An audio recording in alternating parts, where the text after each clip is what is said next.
let's talk about Pete Hegseth, and it's really less about Pete Hegseth at this point. By the way, smash that like button, that little green thumb beneath the video.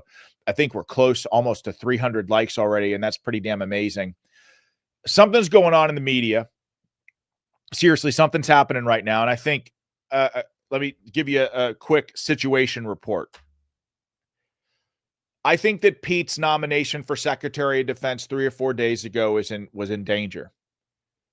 I thought that the left-wing media was reaching a critical mass to try to get rid of him. And I think we turned that tide.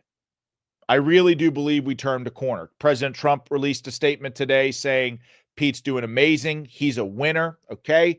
So that puts to rest all of the DeSantis bullshit or Trump's working with all these other people. No.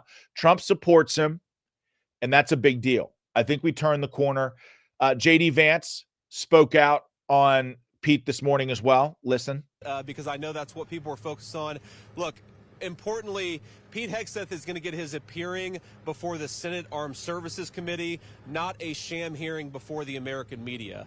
We believe that Pete Hegseth is the right guy to lead the Department of Defense. That's why President Trump nominated him. We're not abandoning this nomination. We're not going to make it easy for people to allow them.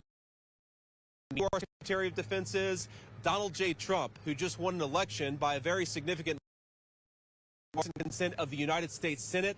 That's who determines who the Secretary of Defense is. I fully support Pete. I think Pete's going to get confirmed, and we are completely behind him. I have talked to Joni. I've talked to a number of my colleagues about this nomination and about other nominations. All I'm asking is that people actually allow the Senate process to work.